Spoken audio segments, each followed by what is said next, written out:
Hello, everybody, and welcome back. I'm Dippy. I'm Dadley. And I'm dangerously stealthy.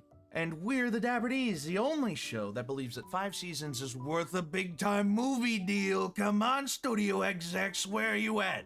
We got so much content for you to work with. And we are here to open and introduce to you the 5th season. The 5th.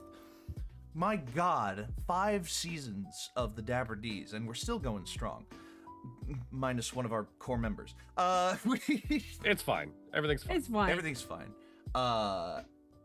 Yeah, Dono is feeling a little low energy today, was the last we heard of him. To be fair, all of us have some crazy shit going on in our lives right now. Like, I'm trying to move and start a business. Speak for yourself. I mean, I'm not... You're our only staple one, Dippy.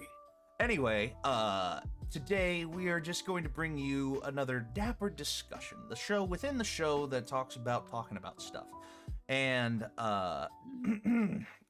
we're just here to sit back, relax, and enjoy a healthy dose of prolonged eye contact. Prolonged eye contact. Prolonged eye contact. Prolonged eye contact. No, we're just here to sit back and relax and chill and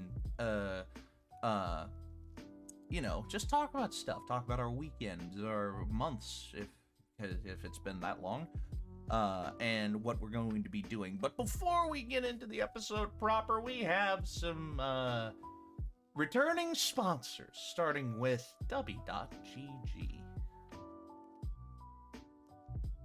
You can go to W.GG and use the code ANIpod, that's ANIpod, to get 15% off of your next purchase.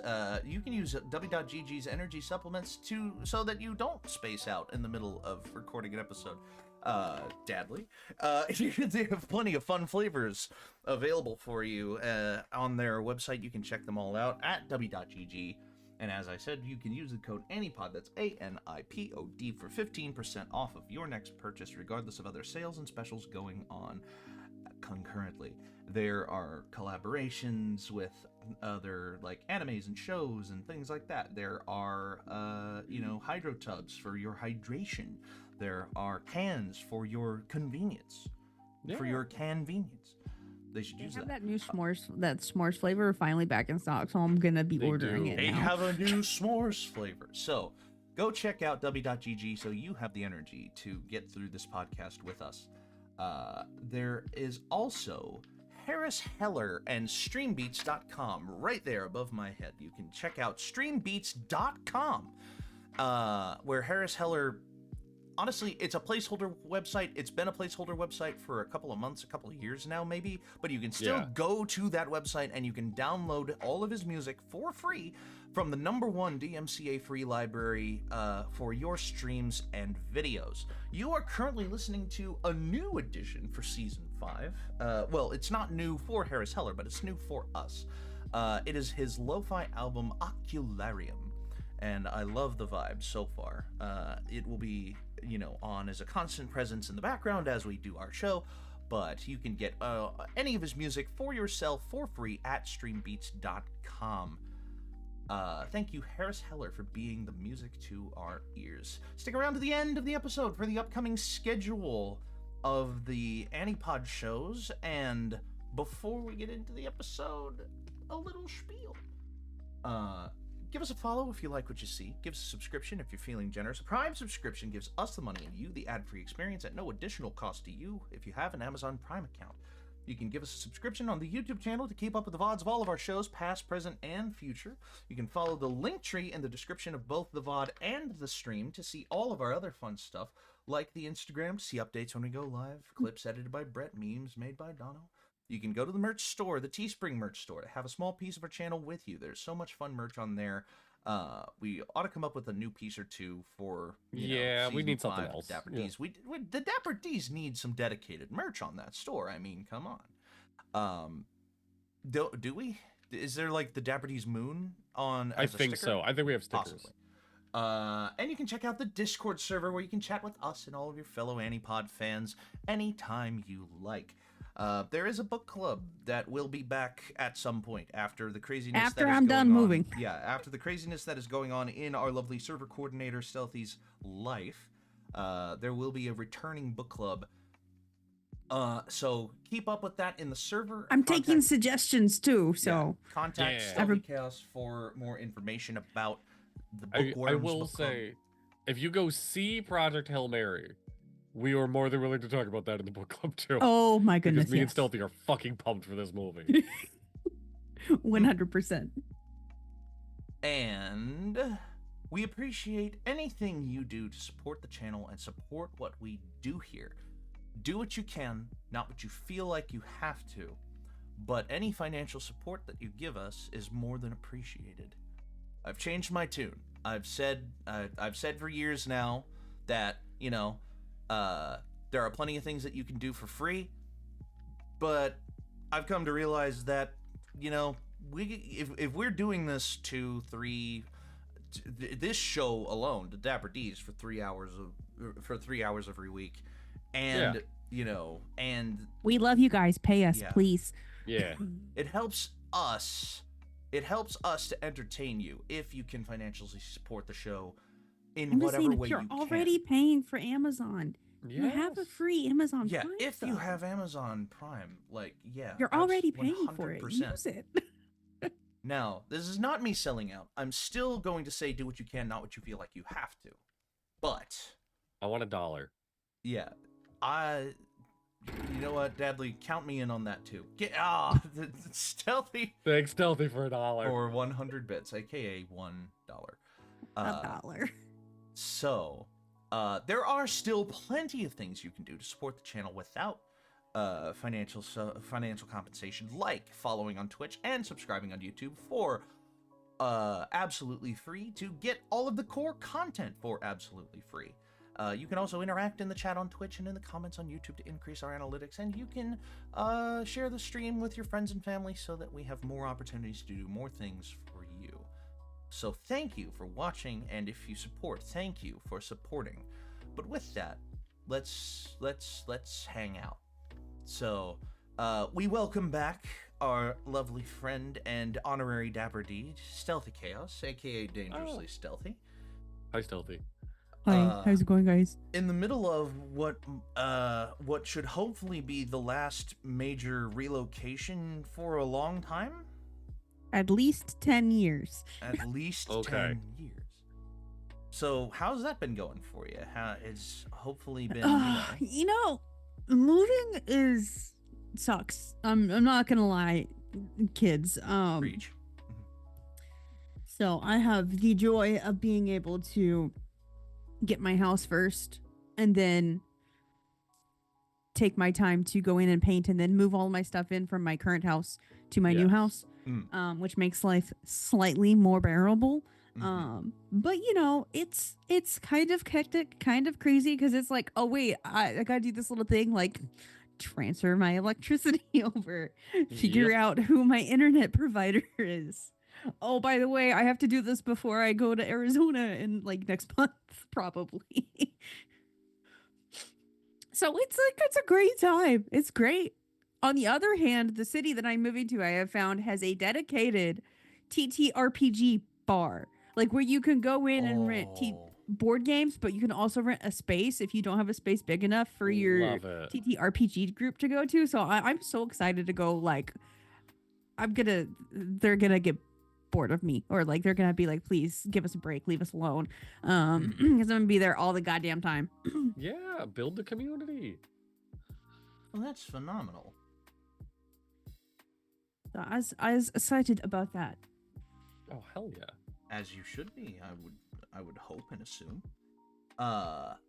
Yeah, I can only attest to, yes, moving sucks because of the recent move, the still semi-recent move that I made to move in with my new roommate. You know, this new apartment, I've officially gotten used to the new apartment, but I put in my old, I thought I had changed my old address on the Domino's app when I got my pizza earlier, and I didn't. And it's like, it's really making me think about, I need to like double check What else addresses haven't again. I done that? Yeah, Yeah. where else have I not changed address or changed whatever? Like, because You remember the big honestly, ones, like your driver's Yeah. license and like Yeah. your major bills and things like your bank. But like I fucking may- Domino's, I forgot may to tell still- Domino's. I may still have to physically update my license. I Oh, no. submitted Oh, submitted no. my license for an address change. Like my official address is the new address, but it might not say that on my license yet. So I have to do that. Oh, they did that. They see that's the difference. Like Texas, like I do it and they just send that some bitch to me in the mail. Yeah. Like Which is so nice. Yeah, Yeah. That's one of the only things that I have to like go down to the department building to do. Like, short of your Uh, license is expired or Mhm. you turned 21 or you have a name Yeah. change, you don't actually have to go in person in the state of Texas. So sounds so nice. until you're trying to change your name. Anyway, I'm not bitter. I was I'm gonna not say, bitter. you I'm not I'm better not deal with bitter. all that bitter, headache. bitter. Who's bitter? Let's just say there's still some things that say my previous married name on it still, because I don't want to deal with it. Oh dear. I don't blame you. Things have been picking up.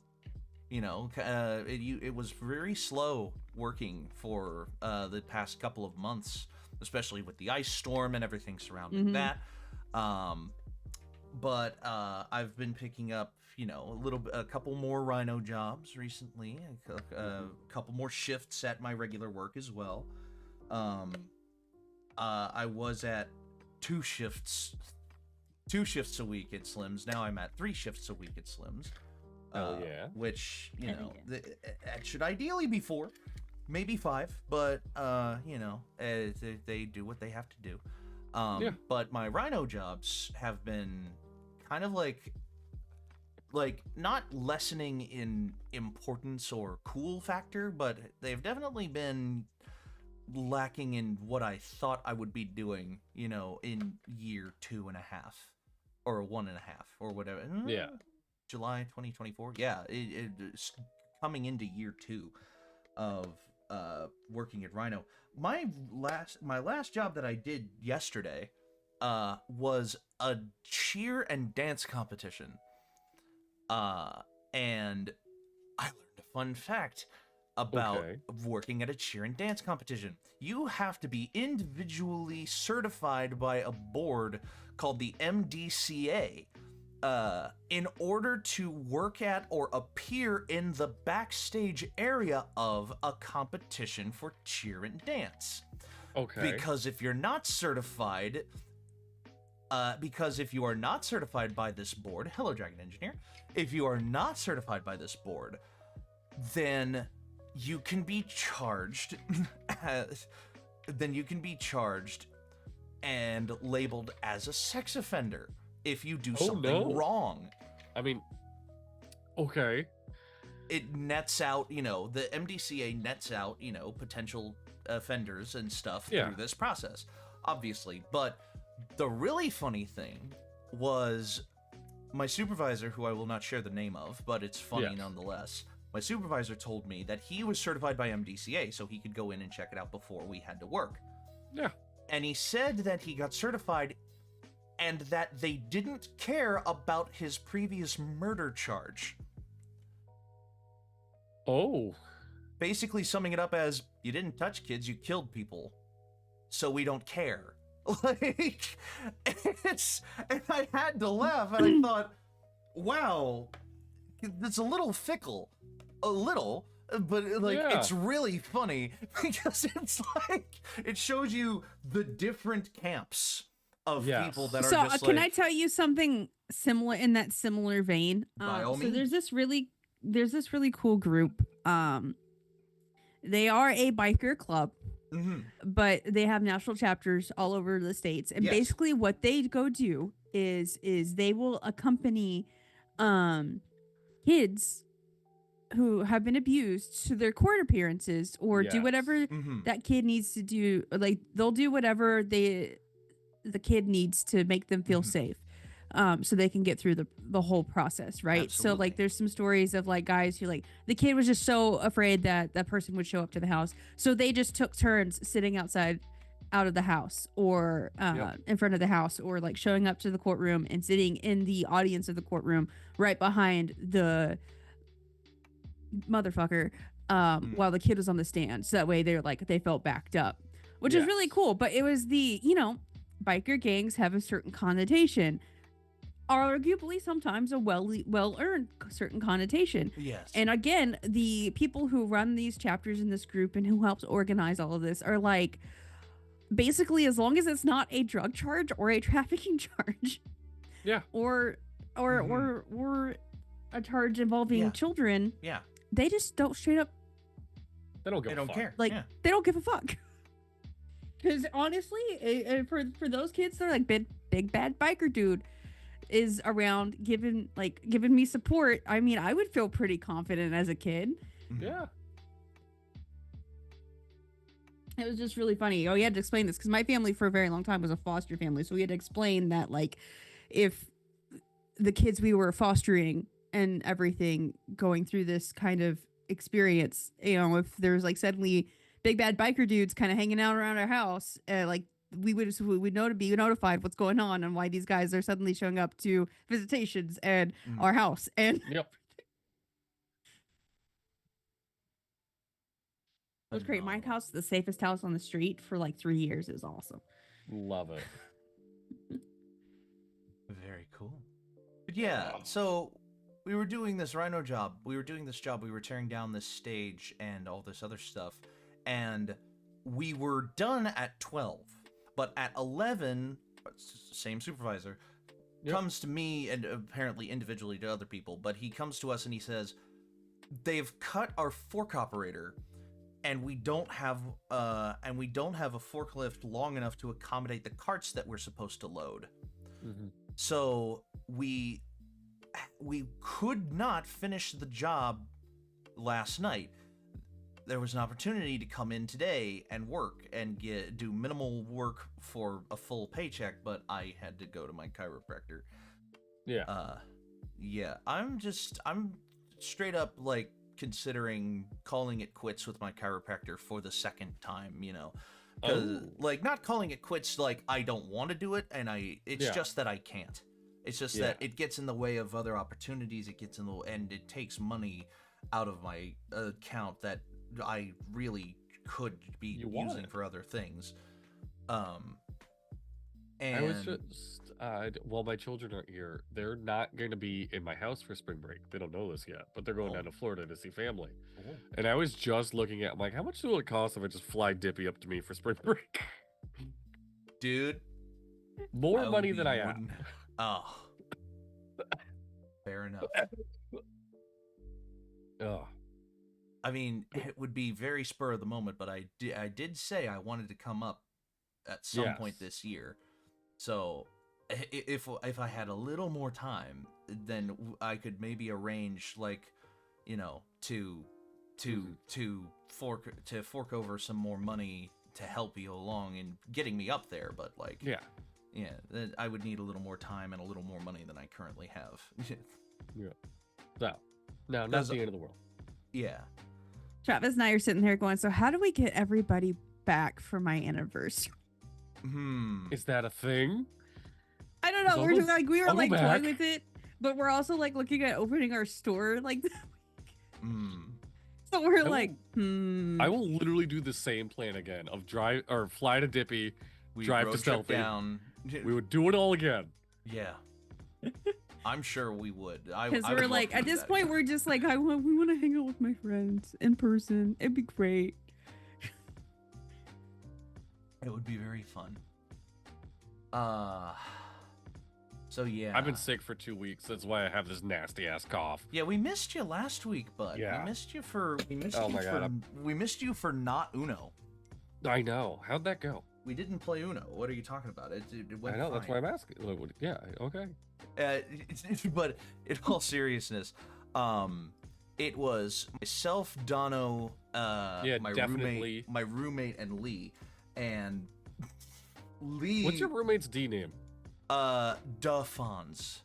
Because his online username is Fonzie. So. All right. So he's Duffons for us. Nice. And we were playing Uno for a while. I mean, not Uno, for a while. Yeah. We never have to make that stupid joke ever. But the next episode we play Jenga. No, God.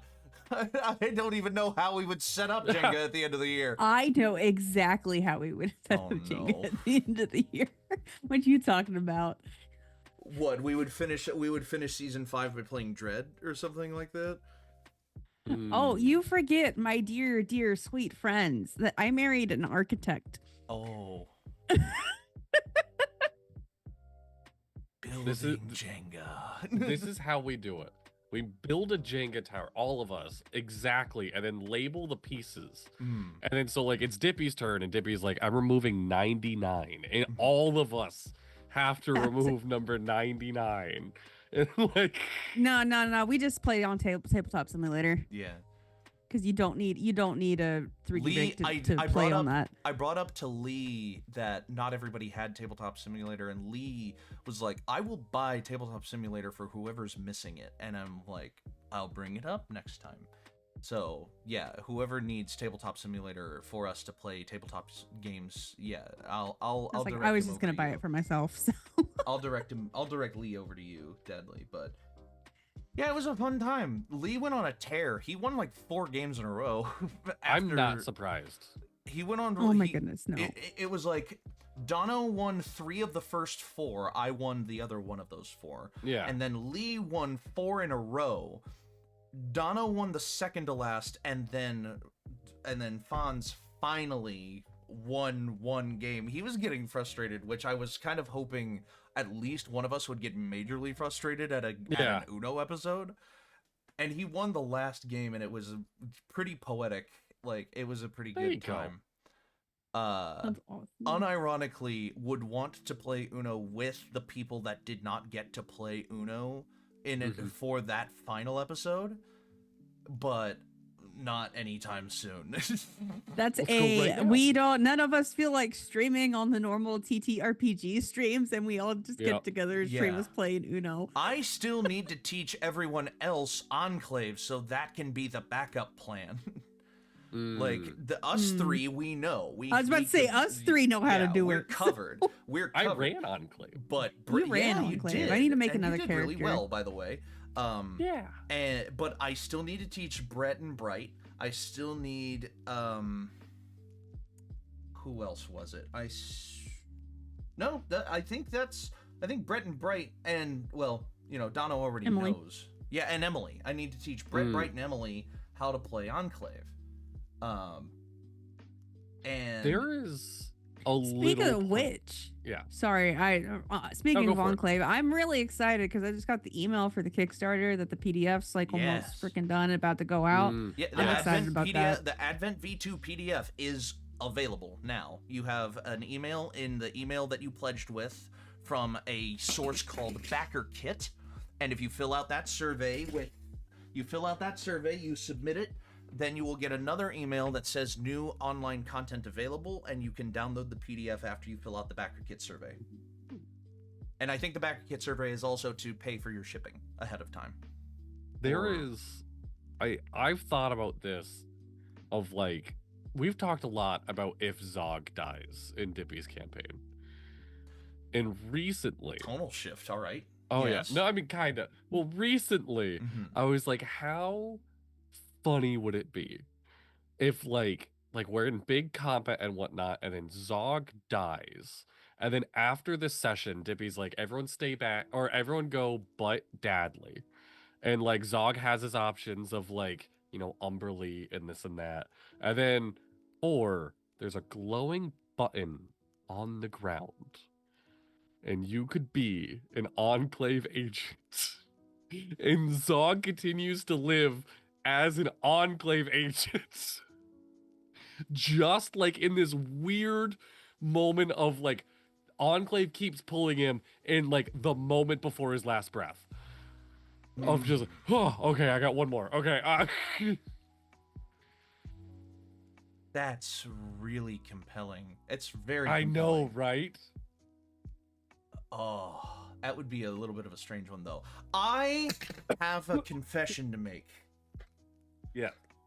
I cannot believe how much I am struggling not continuing to read Dungeon Crawler Carl.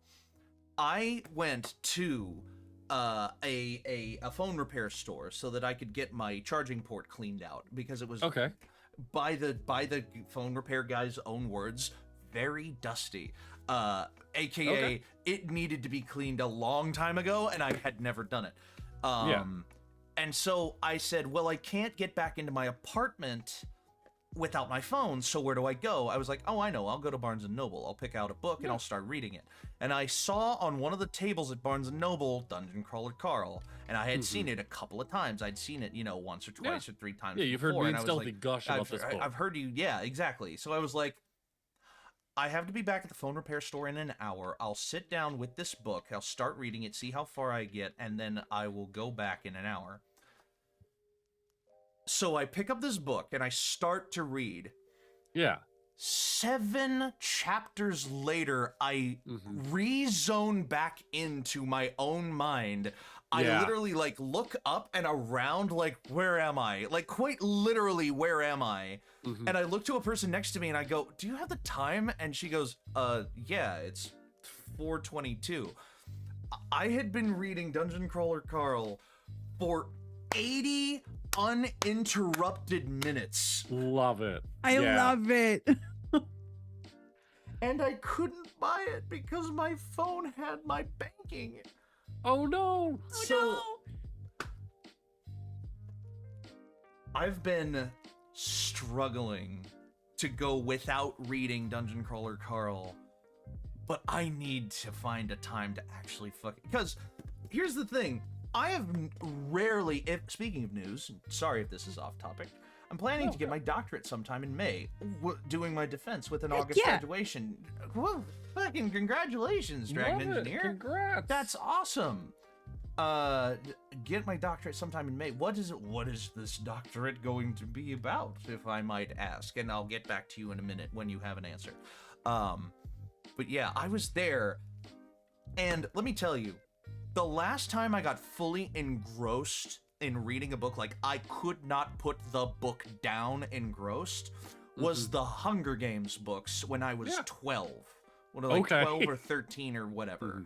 No other book, not Diary of Anne Frank, not Diary of Anne Frank, not Edgar Allan Poe's collected works, none of these books that I have, that I want to get engrossed, that I want to be able to not put the book down, have done that until Dungeon Crawler fucking Carl.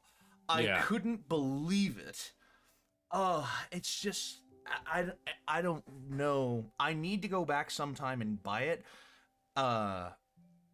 And I'm not going to catch up on the whole series, because aren't there 7 books now? There's 7 right now. There's 7 right now. There's going to be 10 total. Yes. So wait, are all 7 of them based around the same dungeon, or are they different dungeons? Are they different? So it's people? different levels. It's going down the floors of the dungeon. So book 1 is just level 1 of this fucking dungeon? I think book 1 you get to level 3. Yeah, I think so. Oh my god. Oh my god. Okay, well. Oh yeah. Regardless. No, this is also like Dungeon Crawler Carl. Bleh. Dungeon Let me try Crawler again. Carl. Dungeon Crawler Carl. Mm. It's very well done. It's one of the books series. I mean, I'm always a huge proponent of read however you want to fucking read. I don't care. Read the actual book, read the ebook, listen to just the audiobook. It's one of the few, being also with Project Hail Mary, that I'm very much like, listen to the audiobook as well. I couldn't find the audiobook. It wasn't available on Spotify Premium. I don't think it is. If I send it to you on Audible. I don't have Audible. Okay. I fact checked myself. We'll get it to really him quick. from Sound Booth. Sound Booth also. Sound Booth Productions is doing like a whole like narrated cast of it. Like, oh my god. Yeah. Anyway, but it's one of the few books that I'm like, you should listen to the audiobook. Either if you're just doing audiobook or read and listen to, because it's really good. Yeah, I fact checked myself. Book 1 is floors 1 and 2. And then you basically get a book of floor, and then book 5 is 6 and 7. Oh. But the other books are basically, this book is a floor.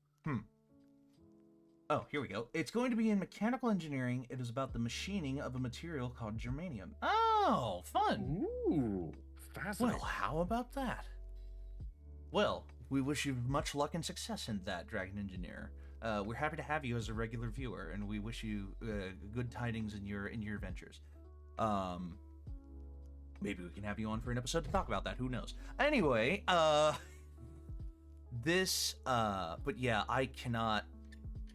I want to listen to the audiobook too, because I in the middle of reading it, I was like, oh, this would be a fucking killer audiobook. Yeah, the narrator's phenomenal. Yeah. But yeah. Oh yeah.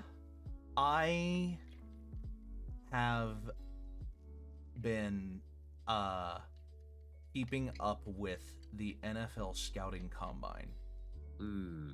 Which is where I lose one of you. Or actually, I might lose both of you on this, but it's, whenever I talk about my sports fandom with people outside of the Dapper Ds, outside of whatever, they're like, they want me to shut up about it, first and foremost, but secondly, I make it very clear to them that I'm like the guy that loves diving into like combine profiles and scouting and the draft and everything else. Yeah, sometimes I feel like we should more explain the level of fandom that's currently sitting in this call right now. I know the name of some teams. I go to live sporting events and get very angry sometimes. See, that's the thing, is that I want to go to live sporting events, and if I had the expendable income to do so, I would do so. But I will look at like draft prospects and combine footage and like keep up with all of the off-season news for my team, in the hopes that they will someday crawl out of the fiery pit of hell that they have found themselves in. But I just expect mine to disappoint me. Anyway. I'm an Eagles fan. I'm normally pretty okay. And I'm starting to resent you for that.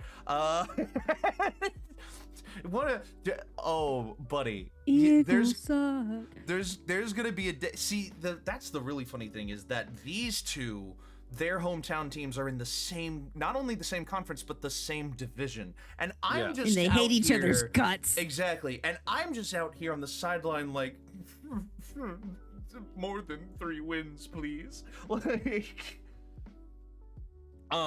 man. We need either a Texans fan or a Colts fan to become an honorary Dapper D, so that I have someone to fucking jabber with. Or someone to fucking bitch at whenever in the middle of the season. you know, or a Jags fan, but those don't exist. But I've been keeping up with the scouting combine, and I told Dadley about this before stream, but the players that really impress me are the players that are not going to get drafted like top of the draft or whatever because they're a foregone conclusion. It's the ones lower down, like later on, like rounds 3, 4, 5, whatever, that you hope can turn from like from coal to diamonds. And there is a tackle that practiced, an offensive tackle that practiced on the last day of the combine, either yesterday or today or whatever it was, who is coming out of the University of Miami, Florida. He is 6'9.5" tall, 345 pounds, 36.5" long arms, and he is a fucking mountain of a man. Like, the gigantic dude. His name is Markel Bell, and his current draft prospect grade puts him to be a backup / special teamer at the NFL level. But I just want to see a man that large on a team, like, doing the damn thing. Joe Alt is that big. Joe Alt is on the Chargers, and he's that big, but he's been injury prone, which no one saw coming. I saw it coming. And it was one of those things that I'm just like, these people are fucking huge, and I think I'm big, you know? Yeah. I think we were in a call or something, and I was watching the combine, and someone was impressed that there was a player, let alone a whole group of players that are taller than me. That was me. It was you, yeah. No, yeah. To be fair, I was also feeling myself. That's fair, but yeah. During that call, so no. See, how you felt in that moment is how I felt when I learned that Markel Bell was 6'9". Like, Jesus, it's just straight diesel, you know. Just straight gas. But Markel Bell, if you see this, go you. I don't know. I mean, you're about if you're drafted, then whoever you get drafted to, wish you luck, man. 'Cause, whew. But I've been thinking about, you know, the Titans' plan, right? What are the Titans gonna do? And so far, they've done all right. They've done a good job. They traded. They did a player-for-player trade for defensive tackle Devondre Sweat was sent to the Jets in return for defensive end Jermaine Johnson. And I looked at a post that graded the last 10 first-round picks for each team, and the Jets were graded, and Jermaine Johnson got a D. Oh, on that note, I forgot, Dippy, we're trading you to dummies and dice rolls. What? We're trading you to dummies and dice rolls? The trade portal was open and everything, so we figured we might as well make the trade right now. Yeah. That's not how that works. That's I'm not even upset about the fact I'm getting traded to another show. I'm upset that you didn't lingo it correctly. We get Grim and a second round draft pick. Like, how hilarious would it be if I actually showed up on the next episode of Dummies and Dice Rolls and Grim showed up on the next episode of whatever show in my place? Grim could. Oh, who would fucking. Grim would have to DM Inquisition with no info. Inquisition. Oh my good God. And we have to do this whole big thing of extreme negotiations between the two groups. Of like, wait, this just isn't working. What are we gonna do to like? There's I don't remember the name of the D&D show. There's a random D&D show here on Twitch that started following me on TikTok that I keep meaning to reach out to and be like, we should do like a DM swap or something. Like we should, because there's something in my brain about how funny would it be to do the bit of like, this is your substitute DM for the session. Please be nice to them. They'll leave notes for your normal DM when they come back. Like, That would be so fucking funny. That would Oh actually my god, be can you really... imagine doing that? Because you know what would actually be really good to do that with? What? Would be Strahd and Coffee, because Strahd is a module that anybody can get and That's read. a really good point, actually. Yeah. I just have to Oh, leave my shit. notes of this is where they currently are. This we is should currently the find somebody dynamic. else Now, wait a minute. streaming Strahd. Dadley. Yeah. Yeah. Yeah. Wait a minute. I have to clarify something here before, before we get too far into the weeds on this topic.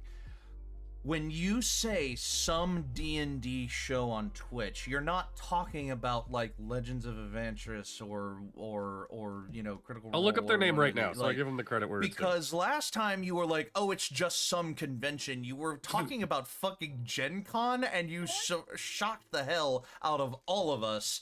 Granted, We all lost that our opportunity collective did not minds. go anywhere. That opportunity went nowhere. That opportunity didn't go anywhere, sure. But the fact that you even were approached for an opportunity to be a panelist at fucking Gen Con was enough for us to lose our minds. They are called Almost D&D. Almost D&D on Twitch. If you want to do DM subs, substitute DM. I am more than Please. willing to be a substitute DM, and I think it would be very funny. It But I depends on wonder the if there's guys, some- but yeah. I have no idea. They post funny shit on their or on their TikTok. Send me their TikTok link. 'Cause I'm curious now. I am intrigued. There you go. Shout out, no free shout out. To Almost D&D. But yeah, dude, like things have been great. For kind of on and off, just kind of hanging out, doing whatever. I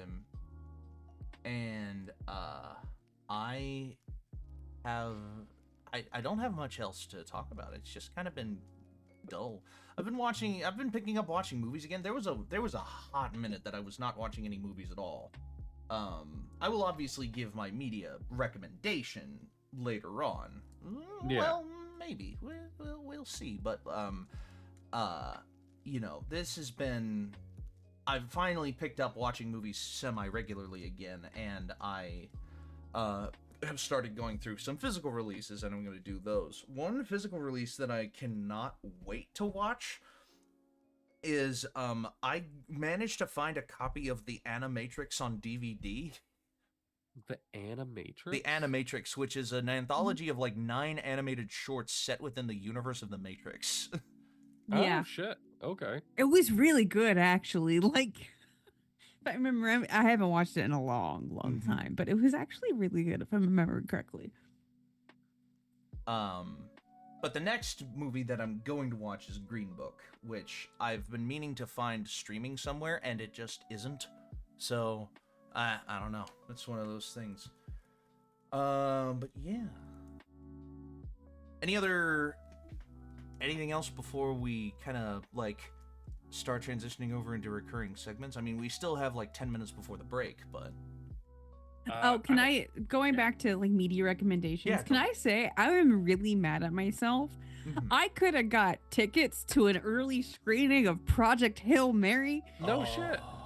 and I missed the email. Oh, no. no. So I was, like, scrolling through, clearing out my email, which... I wish none of you I wish you to be spared the visage of my email. It's overwhelming. Same. Okay. I'm gonna open my email I just don't delete shit, or like I ignore shit. But I was scrolling through because I was looking for something. I forget what I was looking for, and I see the email, and I'm yelling so loud. Travis comes running in across the house, going, "Why are you yelling?" And I was like, "We could have saw it early."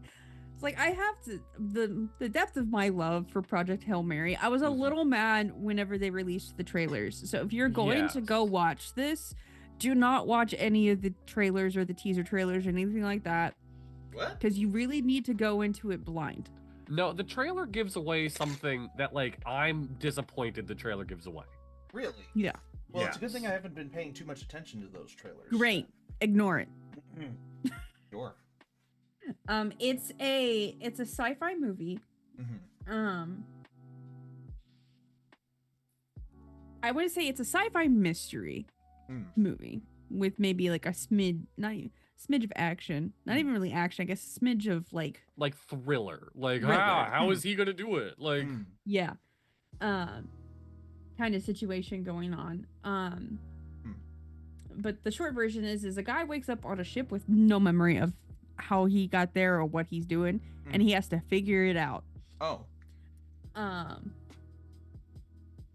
So it's, and in the meantime, like, it's there's a bunch of twists and turns that like you just straight up don't see coming or anything like that. I remember whenever, because it was Father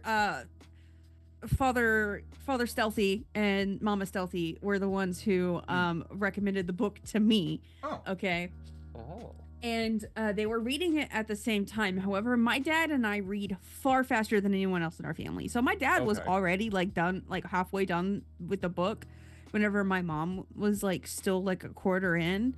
And he goes, "Oh, have you gotten to this plot point yet?" And she goes, "Wait, that happens?" And he's like, "Never mind." So it's to be, let me put it this way, to be a book that pulls my parents away from their research and like counseling books and everything. My parents are like my dad's a pastor and my mom's a nurse by trade. So they're constantly reading like counseling books, leadership books, books related to their fields of study all the time. So to pull them away from those kinds of books, it has to be a really damn good book. Yes. And it is. I highly recommend it. I'm glad that Stealthy got me reading it. I was texting Stealthy and Travis while reading it, just being like, "What the fuck is happening?" Oh yeah. It's great. So I'm definitely Dippy, go watch it when it comes out. The movie Project Hail Mary? Yes. I will see what weekend it is releasing and if it will release cooperatively with my mother coming up to visit. March 20th. When? March 20th. Oh, that's perfect. That'll be the weekend that she's coming up, I think. So, yeah. That's April. There's 20th. Stealthy has me checking my email, and it is fucking scary. I know, right? I was like, I'm just going to ignore this. It's fine. I'm just going to make a new one. You know, there was a study that I read, or let me rephrase. There was a study that I heard about. Yeah. Where? Because who reads studies anymore? There was a study that I heard about where people who are spoiled on a key detail in a story enjoy the story more than people who aren't. And I believe I am one of those people. Because there are times when I have looked up, like, a critical plot point or something, or, like, looked up the thing of a show or a movie, and in browsing the thing, found out, like, a key detail of it, like, that you're not supposed to find out until, like, later. And I found myself, what I think the psychology of it is, when you know that something's going to happen, you're not left wondering what's going to happen, you're left wondering how they're going to figure that out. Yes. Which I think is a reason that I love the original Knives Out movie so much, because I knew nothing about it. I just watched it for the first time. You watched the original Knives Out? Yes, I just watched it for the first time. I loved it. It was not nearly as I can't believe this reveal as I thought it was gonna be. Like, I was ready to be like stunned, and instead I'm like, yeah, of course that's how it happened. Like, it's a less tense it's a funnier, less tense Inspector Poirot movie. Yes. I definitely enjoyed it. I want to watch the other ones. The other ones are great. I love the other ones.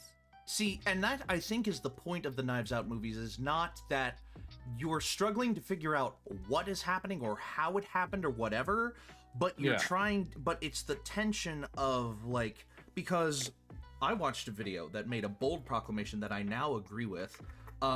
Inspector Benoit Blanc is not the protagonist in any of the Knives Out movies. It She's is not. the other. Okay. It is the other people in the movie. It is Marta in the original. It is the black lady in Glass The Onion. sister. I forget her name. Yeah, the sister Yeah. in Glass Onion. I forget her name. And it is Father And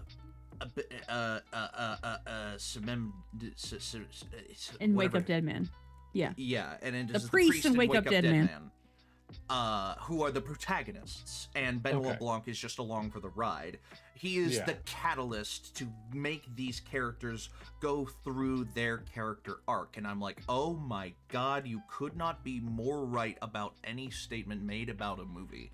Like, yeah, you could Travis argue and that I were Benoit Blanc is the protagonist of Glass Onion, but it's a weak argument at best.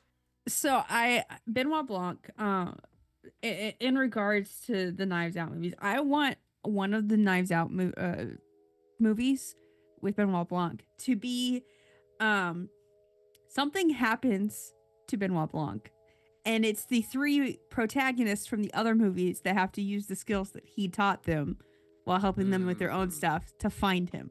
Love it. And I feel like that would be really funny and really good, and like a good like turn on your head detective style movie.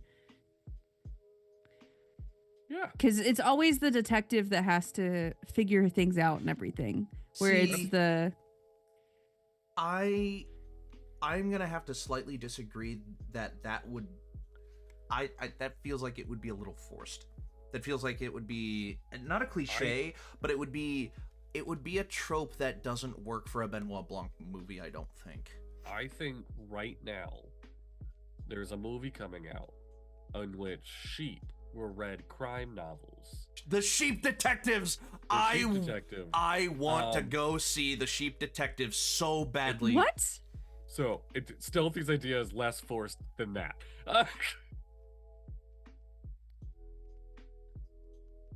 The Sheep Detective does look very Because fun. here's my pitch. Here's my pitch here. for this movie, okay? Uh-huh. Right. It kind of cuts to all of these things, of like the classic, Benoit Blanc gets jumped, right? At the beginning of the movie, it's him doing whatever the frick he does, in his off time, which we got a small glimpse in the Glass Onion, okay? Mainly because, that was made during COVID, so obviously. Oh, I did not know this. Yeah. So, but like a small glimpse of like him doing whatever the fuck he does whenever he's not, We have a minute to break. doing cases and whatever and whatnot. And then all of a sudden he gets jumped and he's missing. And then very much like a couple of the other movies, all of the other three get like glimpses of how their lives are currently going, but then receive a mysterious like clue of something that draws them to go check on Blanc, and then they all come together and have to figure it out, and they find all of these clues hidden along the way to figure out what happened to Blanc. And he may or may not be alive. I would prefer that he's alive and somehow pilfering clues out on this whodunit case or whatever. So investigating his own case would be very funny. No, investigating his own case. In the meantime, leaving clues. In the meantime, don't go anywhere. We'll be right back after this short break.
And welcome back.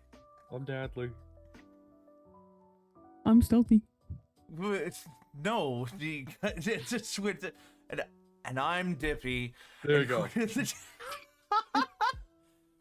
So we. How dare you? How dare you? I rope me never into a said that bit. we didn't share a brain cell. All right, so I have a clipboard. Ignore the fact that it's a Dungeons and Dragons GM screen. Welcome to the Dapper Ds, the only show with one brain cell between the three of us. And right now it's really jet lagged trying to get between them. Yeah, it's trying to bounce way hard back and forth between all of them. So Dippy has official glasses on. Yes. Do I need official glasses? I mean, I have. You have your official glasses on. They're your glasses. Gentlemen, people, we have a recurring segments crisis on our hands. Wow. Why do you look like LeVar Burton? Oh, I was thinking Daft Punk. Oh, there you go. No, there you go. So, we need to go through and we need to... Hey, Dragon Engineer has their glasses on too. Awesome. There you go. And yes. we need to go through and we need to audit... Ignore that this page is blank. We need to audit the recurring segments. We need to mark them with a yay or a nay, and we need to come up with. I'm gonna say we need. I'm gonna 48. say no. I'm gonna say we need like 5 good quality recurring segments because I'm counting. Okay.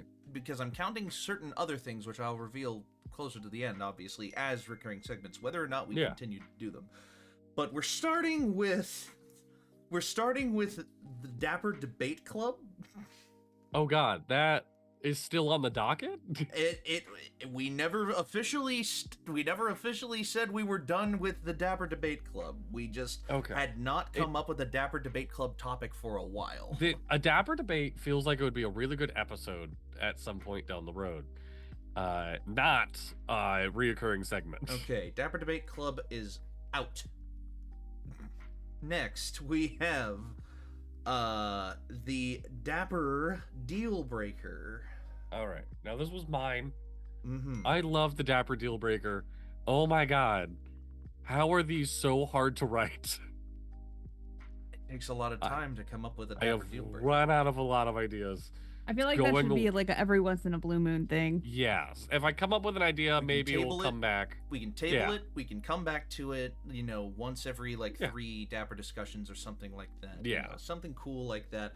But for now, as a full every month recurring segment, Dapper Deal Breaker is out. All right. Next.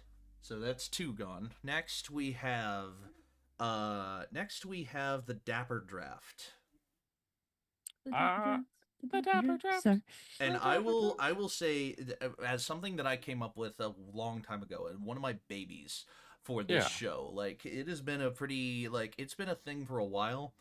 I'm so sick of doing Dapper Drafts. Oh, I really am. Oh, we got some heat. It I is love hard. the Dapper Draft. It is so hard to come up with something that I either haven't talked about before or we've done repeats of topics for the last couple just because I cannot think of any more original Dapper Drafts to do. I love Dapper Drafts, but they are so hard to come up with, especially on the fly, on the spot, when I haven't been thinking about it up until that day. Oh God, I think it's time to retire the Dapper Draft. I think it is. See, I think there's something that can take its place. Okay. And I think you guys might like it, but for now, I think we have to table the Dapper Draft. Man, drawing a line through that is surreal. Next, we have the Urban Dictionary definition of the day, the Urban DDOD. Low effort, high quality.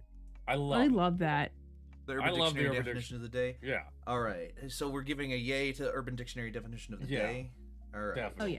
So that's a check mark beside the Urban Dictionary definition of the day. Yeah, a very low effort. And with the recent changes that came to it as well, like it used to be, I just gave you the definition of the Urban Dictionary definition of the day. But now it's us guessing what it is. You guys guessing what it is makes it that much better. I love it.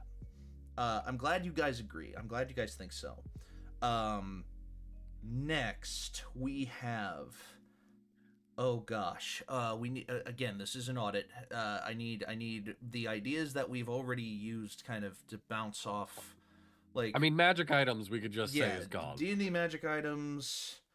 Yeah, we've ran D&D magic items course. We wrote a book. It's gonna come out, sooner rather than later as like a free supplement, and then we'll probably, when we have a little bit more time and money, we will throw it together. We'll have an editor look at it. We'll have we'll have a publisher look at it, and it'll be available for monetary gain as well. Yeah. But we run the course of D&D magic items. It is out. Next, what are some other ideas that we came up with as recurring we've done segments? Blind rankings before. Yes, the blind rankings. I think, and this is my genuine 100% opinion on this, the Dapper blind ranking is going to be the long-term replacement. What? I typed in Urban Dictionary definition of the day and got... he got the definition of the words "the day" on Urban Dictionary. That's funny. You're a funny guy, Dragon. No, but yeah, I think that the Dapper blind ranking is the long-term replacement, the long-term, aka permanent replacement for the Dapper draft. Yeah. Oh, Dapper draft. I think so. Because of blind ranking, you're still coming up with a list of about 10 or so things, maybe more, maybe less. And the blind ranking is you don't know where one is going above the other, and we talk about where one should have gone above the other, above or below another at the end. I think blind ranking is a hard yes from me. I think that is... Okay. I mean, correct me if I'm wrong. No, I think it's a little bit more dynamic than... Yeah. Exactly. Than a Dapper draft. Like a draft, it gets you thinking a little bit, but we have so many Dapper drafts that we've already done. I recorded the first 50 or so, and I need to, well, not need to, but I can edit those down and turn those into videos at some point if I wanted to. I turned the first one into a video. You did. And I think we just ran out of steam on Dapper drafts, and I think Dapper blind rankings will take their place. Okay. All right. Mm-hmm. Next up on the docket, 90 seconds of NASCAR. Oh, okay. Now, I am not going to be the one to say that I can't do 90 seconds of NASCAR, because I can. I can come up with, something to talk about, especially now that the season is back. Now that we're back in the NASCAR season, I can find things to talk about for 90 seconds of NASCAR. Yeah. But I need the opinion of the people that are, I'm going to put it bluntly, forced to listen to it. Yeah, I think we have to cut the time down to 7 seconds. 7 seconds? Yeah, 7 seconds of NASCAR. I think it needs to be switched to one. I think it needs to be sports, just in general. Ooh. So you can do it whenever NASCAR season. 90-second sport corner. Yeah. 90-second sport corner. I feel like who's your number one driver right in general? If it's sports in I'm sorry? Who's your number one driver right now? Subjectively or objectively? If all someone time. You have to pick one. Gun to your head. Someone at the bar is like, who are you rooting for? Oh, who am I rooting for? Ross Chastain. Every week, in and out, it's Ross Chastain. But objectively, in the sport right now, we actually had history made in NASCAR. Tyler Reddick became the first driver since the sport began to consecutively win the first 3 races in a NASCAR season. This never happened in the history of the sport until this year, and there's so much fun like backstory and context behind that I could tell you guys about. Okay. Now what I'm hearing from you guys is, if this were turned into a generalized sports section, I want it to go from 90 seconds to 2 minutes at the very least. Oh, you're haggling now. I need more time. If it's general sports, I need more time, because if it's one because sport, I want to see you panic to do it in 90 seconds. See, that's part of the fun. That's part of the fun is you're crunch. trying to info dump in 90 seconds. But now I have to think about the NFL and the UFL and hockey if I start to pick up hockey, and baseball if I start to pick up baseball.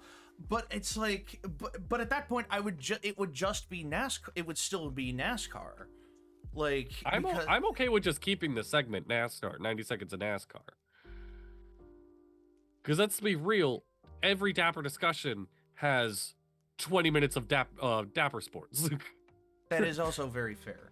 That's kind of what I was thinking when you brought it up. Like, if it's turning into general sports, then I need more time. No, we already talk about general sports. Yeah. So I'm okay keeping 90 seconds All right. of NASCAR. So that's a yay for 90 seconds of NASCAR. Okay. Yes. That's a check. We're adding a new rule, though. If you go over, you get minus 10 seconds next time. By how much? That hurts. If you go over by any amount, you get minus 10 seconds from next time. What if I finish under time? What if I finish with like extra time on the clock?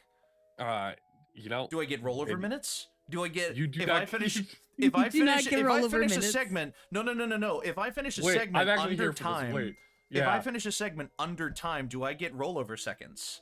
Do I get get like 3 or 4 extra seconds if I finish 3 or 4 seconds under time? I will make a doc and start tracking 90 seconds of NASCAR. All right. 90 seconds of NASCAR is back, baby. It is back in action. All right. What's next on recurring segments audit? We have the Dapper Debate Club, Dapper Deal Breaker, Dapper Draft, D&D Magic items all gone. We have Urban Dictionary definition of the day, blind ranking, and 90 seconds of NASCAR staying.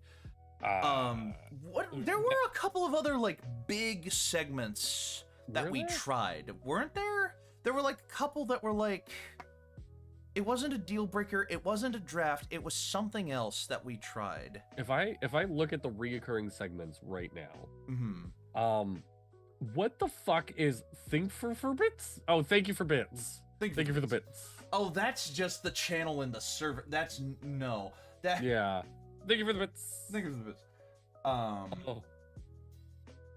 wow, I forgot that channel existed. Yeah, we need to update that channel a little bit. Just a little bit. I can't think of any other media or any other reoccurring bits we did, but I can go through, see if I have everything written. Looks up word of the day, and it turns out some people really don't like it. At least they didn't back in 2021. Oh no. Oh god. Okay, well that brings us to the other recurring segments at the end. Yeah, media picks. We have media pick of the week. And these are not only recurring segments for this show, they're recurring segments for every show. Yeah. Now, I want to get rid of life advice. I'm writing this down on... Hold on. I was writing down media pick of the week. That was a loud silence. That was a loud silence. Explain. Or not explain, but elaborate. We're all stupid. That's part of why it's funny, though. No, okay, all right. It's a lot of some genuine pearls. There are some genuine pearls that come out sometimes. There are. It's a lot of pressure. I can see where you're coming from. This is a bit. I want it known. I don't care. I don't care. No, I genuinely do. I genuinely do want to know though, because like media pick of the week and life advice are two things that we have kept up with pretty consistently. Yeah. Like, I want to know if it's for a good reason or not. Because at the bare minimum, I think it's a really good measure at where we're at in our life, and I think it would be fun going back and like. All right, Dapper D's episode pitch right now. We go to season 1 and we do a Dapper D's episode in which we are trying to live the whole episode by season 1's life advice. Does that make sense? Oh, the entire episode is us listening to season 1 life advice from us. Yes. That's a really neat episode idea, actually. I kind of like that. It's a fun time capsule for who we are. Yeah, it kind of is. But long story short, keeping media pick of the week and keeping life advice. Okay. Yeah.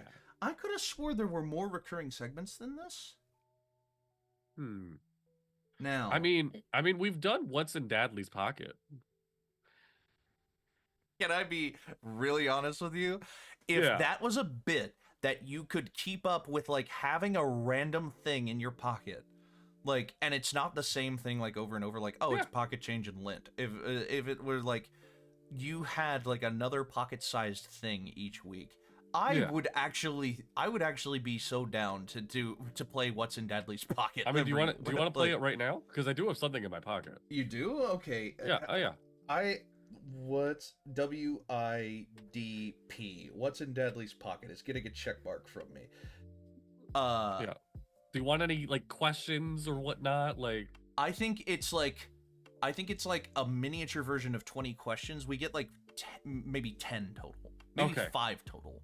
5 questions. 5 questions to try to figure out what's in your pocket, because it's like there are some things that are inherent in it. Each of us, or I was about to say maybe total. 5 each. Maybe 5 each. 5 each? Okay.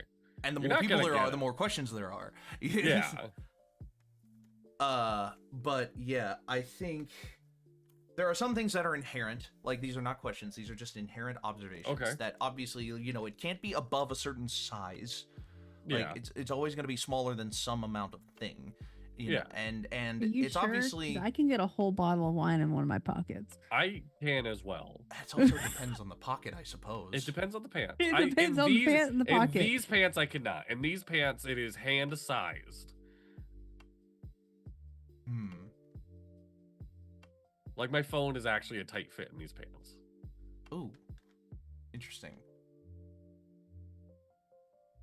Maybe it's 10 questions total, because 5 each would open up the door for, like, guests on episodes having so many extra, like, opportunities. Yeah, 10 total. Yeah, 10 total. I think the bit's funnier if there's no questions, to be fair. I think the bit is funnier if it's such a fast segment of, hey, do you have blank in your pocket? No, I have blank. Okay, anyway. We could do that as well. No, it's up to you. It's up to you. I think we get, like, one clue. Sure. We get, like, one clue, kind of like you already gave us. Like, oh, your pants are a little tight today. Your phone is a little tight in your pocket in these pants today. Yeah, my ass is bodacious. We get to learn the nature of your pants, and and the nature of one other thing that I'll come up with later. But that's all, and we have to guess from that. I will. What is in? Do you have, like, one of your little pre-made, not pre-made, but do you have, like, one of your little notebooks in your pocket today? I do not. Stealthy, do you have a guess? There's a lot of things I can guess, but there are.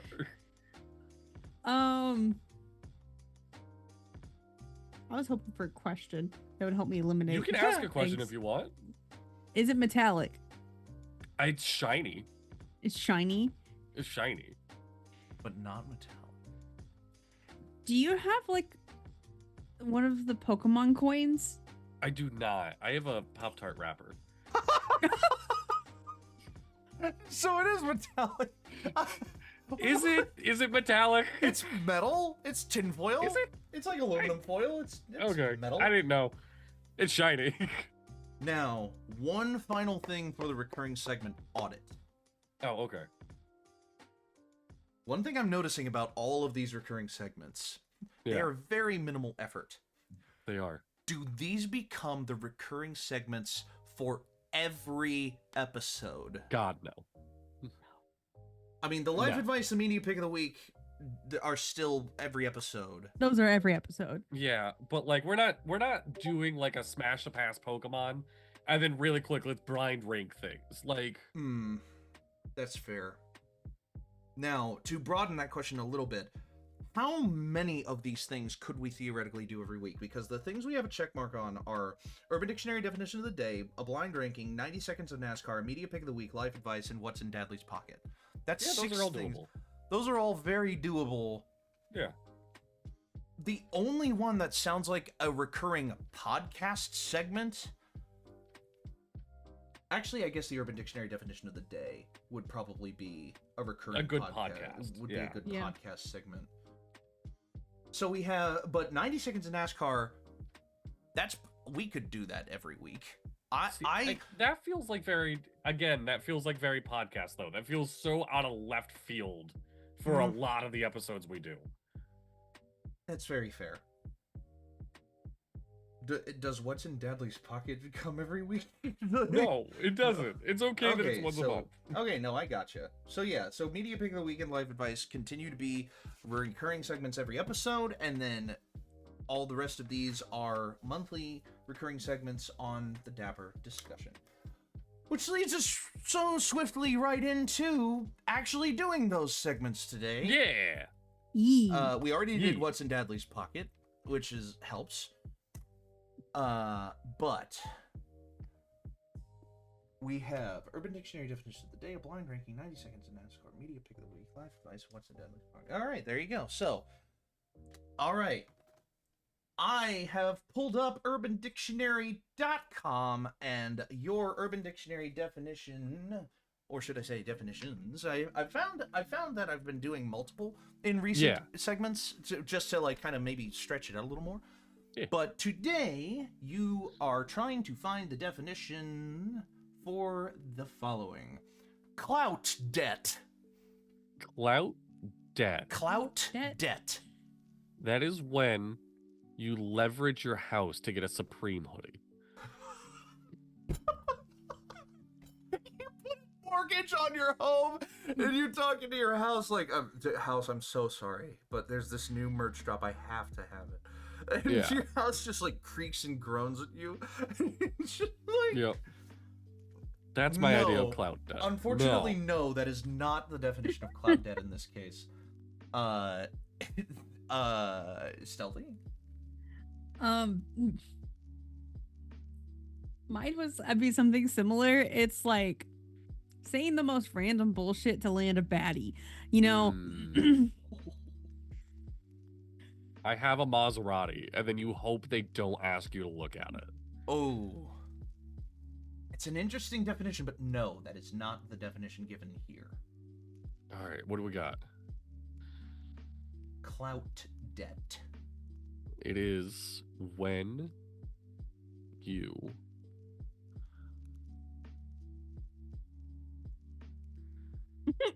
I'm trying to think. It is when you wingman your homie to a female that like you have to...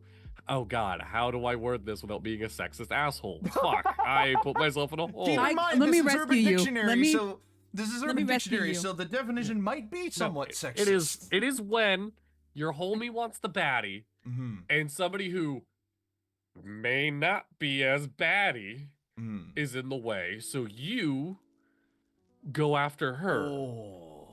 Your buddy is now in clout debt to you. It's an interesting definition, but no, that is not in this case. One more guess from you, Stealthy? Is there a appropriate word for fugly people? I think you just said it, bud. No, like how you should have phrased it is whenever you do whatever it takes to help your buddy land the baddie. Yes. To talk to whoever you have to talk to. Yeah. Those that might not be your type. This is a good political answer. There you go. All right, what do we got? Oh, Stealthy might have one. All right. Clout debt. It's something to do with the online It's bad that I'm like space. trying to figure out what my like 17-year-old brother would say. It's something to do with the online space. The online space.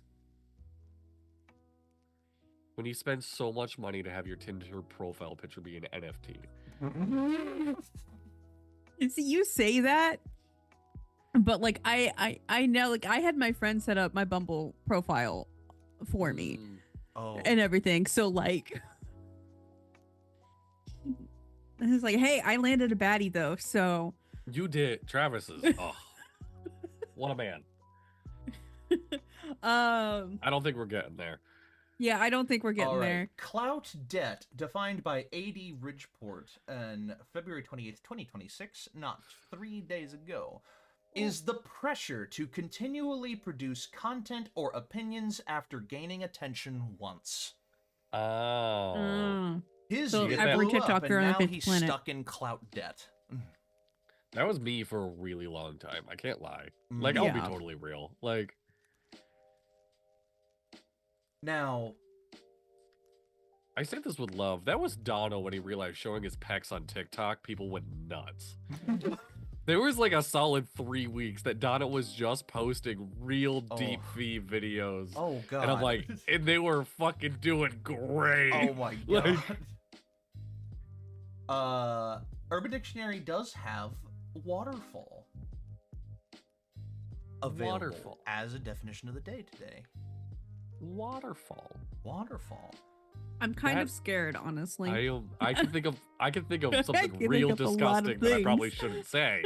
No, there is a colloquial definition for waterfall that, like, you know, I'm pretty sure you guys know of. And it's the one that I'll go for the softball answer. Yeah, go for the softball. Which is, it's when you, like, you're thirsty and your homie's like, here, you can have my water bottle. You don't want your lips to touch it, so you, like... I was thinking, like, party games where, like, you're pouring a drink into the mouth of the next person person's pouring a drink in the mouth of the next person, blah, blah, blah, blah, blah. Dadley's definition is closer. To drink from somebody else's soda or pop by holding the can high over your mouth and slanting it so the drink falls into your mouth without having to touch the can. So that's a point. That's a fantasy. That's an imaginary point for you, Dadley. Oh, God. Scrolled down a little too far. The final one that I will give you guys today is coworker music, and this is such a long definition. Oh, this is coworker music.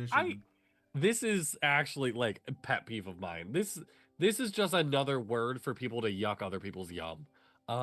Just same with like millennial cheeseburgers. I like a good millennial burger bar. Fucking fight me. I do. Coworker music is music that is kind of just always on the radio and you don't notice it and it's kind of shitty. And then your coworker comes in and they're like, I found this incredible song. Have you heard of Benson Boone? Like, oh my God, I cried. Have you heard the song called Ordinary? Deadly, you are basically nailing like most of this definition. The definition that P. Drizzy in August 17th, 2024 gave is coworker music refers to mainstream, widely popular music that is inoffensive, commercial, and considered overplayed. It is an evolution of the term NPC music, describing tracks that are generic and safe. This type of music is common in the workplace because it avoids strong reactions, fitting into the background role where it's heard but not deeply appreciated. Despite its simplicity, coworker music often serves as a tool for strong connection among coworkers who may not share deeper interests, reflecting the surface-level interactions typical in many work environments. Yeah. So they even gave it a little bit more credit than most people would. Yes. But yes, that is coworker. I can say I worked at a trucking job where we said kind of fuck that noise. And we made a Spotify playlist as a workplace. And the only rules were no explicit, like it had to be like the radio edit versions. Yeah. Love it. So there you go. That is. So did I get 2 points? Yes, you have two UDDOD points. Dots. UDDOD, Urban Dictionary definition of the day. Deal. You have 2, and Stealthy, you have none. So sorry. Apparently we're going to begin keeping track of this now, so. What, the champion at the end of the season gets like a prize or something? Like gets an Urban Dictionary mug? Oh, that's actually because that is actually a really good idea. Mugs. Especially if we get it with my name on it. because I may be the one responsible for if you look up Dadley on Urban Dictionary. Yeah. Actually, I don't hate that at all. The Urban Dictionary definition of the day champion will get an Urban Dictionary mug of their choice from yours truly as a prize. I love it. Because that's a year from now, so I have plenty of time to prep that. Hold me to that. That is something that I will do.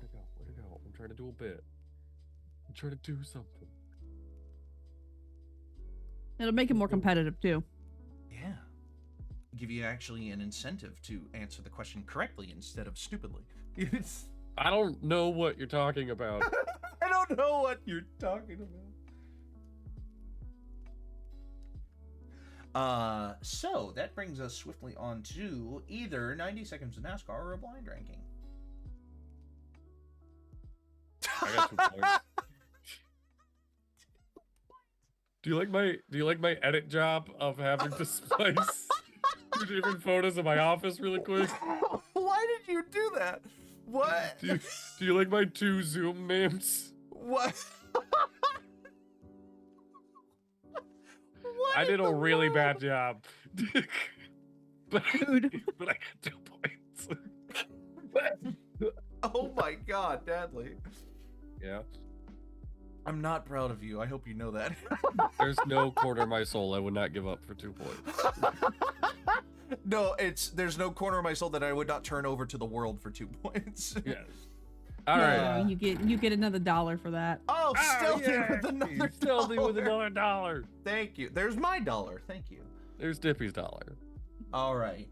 So. See, I don't get to go to drag shows anymore, so I need some form of entertainment to throw my money at. Oh, I'll dress up in drag for you if that's what it takes. Oh my god. Dude, I've pitched before that we should all What get is your drag name? hot VR model. What is your drag name? Misconception? I'm not shocked at all that you had such a good answer so fast.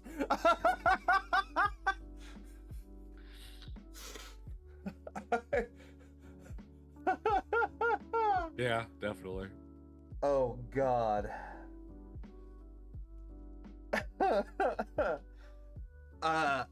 Mine would have to be Madame Mad at the Disco. Yeah. Made him mad at the disco. Because I would be like this super like 70s like thing with an updo and like oh no. Yeah, I'd be Misconception and just like full Legally Blonde and clueless the whole time. I would not like. I would act like I didn't know where. No, you would be Misconception. I would be misinterpreted. Yes. Let's be real. We would be Steak and Lobster.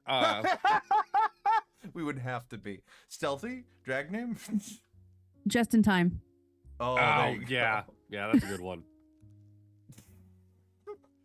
Okay, all right. Full goatee, like full drag king, like skater, goatee. like skater boy goatee, like longboard under your arm, beanie, and long messy hair. I was like, it wouldn't be the first time I've done like drag king makeup before in any way, shape, or form. No. I don't know if you guys remember like early TikTok Stealthy. Oh, I had a slutty male elf bard. Yep. Yeah. And like a full contour lines and everything. Yeah. Yeah. Well, there you go. All right. So who's doing the blind rank? That's the fun thing is that blind ranking can be set up by anyone as long as they have 10 things to blind rank. Yes. Did you come into this prepared for one? I might have one. Oh, okay. Okay. So, I never come to these things prepared. I literally just show up and go, what do we do today, guys? Good. That's very every single Dapper D that I have ever been a part of. It's just, have you been briefed on what we're doing today? Absolutely not. Not unless it's something that I helped design. Right, like simple questions. Yeah. So, I never want to do that episode again. Blind ranking.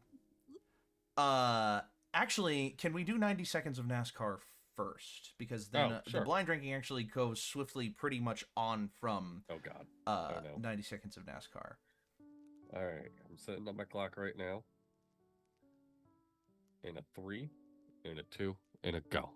So, as previously mentioned, Tyler Reddick made NASCAR history by winning the first 3 races in a season consecutively for the first time ever in the sport's history. And the really funny thing about that is 2311 was one of the 2 teams involved in the civil suit against NASCAR that took place over the last offseason, where NASCAR was found to be in violation of antitrust practices, and they basically called all their fans dumb hicks and called some of their owners even dumber hicks that owed their lives and livelihoods to the sport of NASCAR.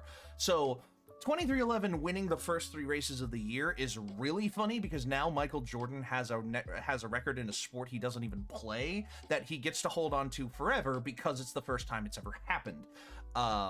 Otherwise, the race was all right. The race this past weekend was at Circuit of the Americas, which is in Texas. It's a road course. They used the shortened version called the national version of the track, and it was basically dominated by Tyler Reddick. There really was not a lot of movement from any of the other drivers. Shane Van Gisbergen, the Kiwi, who came over to drive in NASCAR because he found out that he was one of the best road racers of all time in a sport that he didn't even compete in until 2 years ago, was catching up towards the end, but he lost grip and speed in the last couple of turns, and he did not end up winning, but he took home a second place finish, postponing the earning of another record, which is 6 consecutive road course wins in a row. There you go. And you have 2 seconds on the clock next time. 2 extra seconds on the clock next time.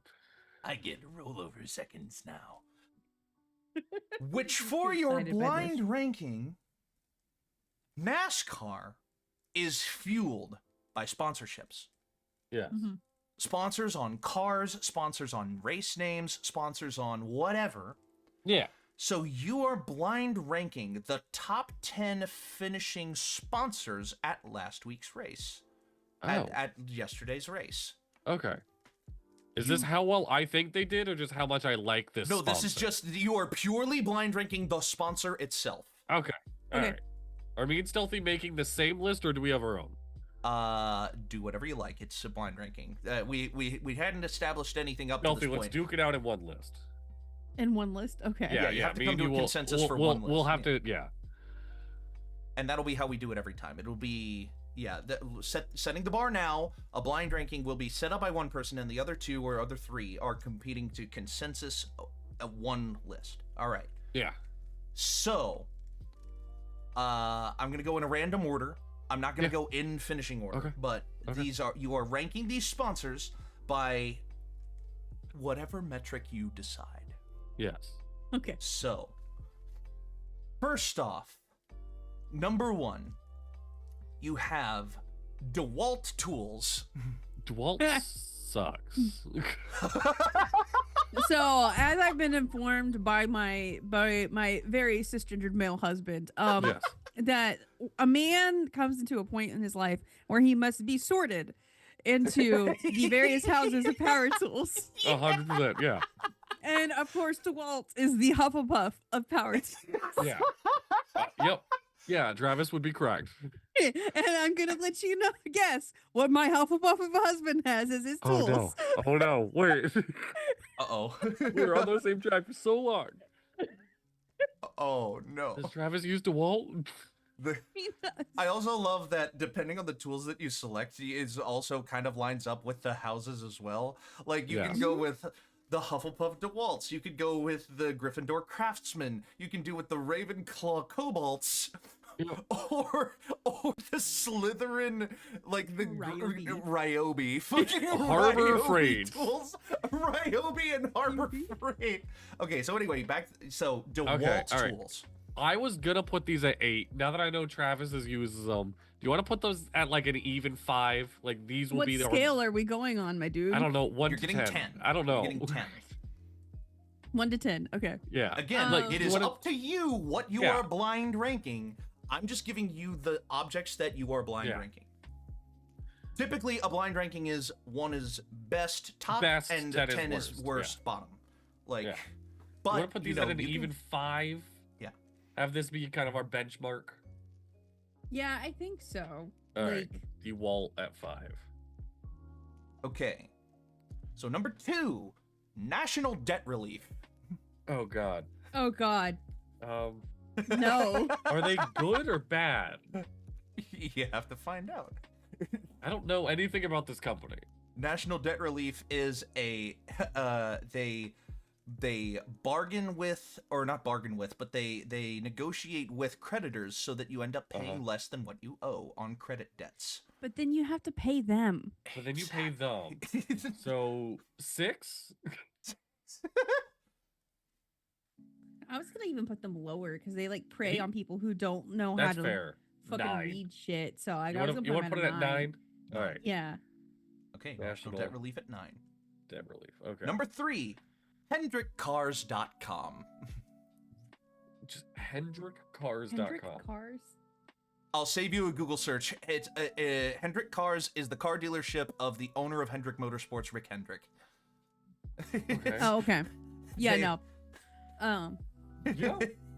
You know, It's a a car car dealership. advertising selling cars? I'm here for it. I'm here for it. Why not? No, I see. Here's the crazy thing. I worked for a dealership that the owner had a race car for both the insurance company that he owned and our dealership sponsored said race car that he Okay. owned. So like I just sold it. I had a jersey that we all wore during race days.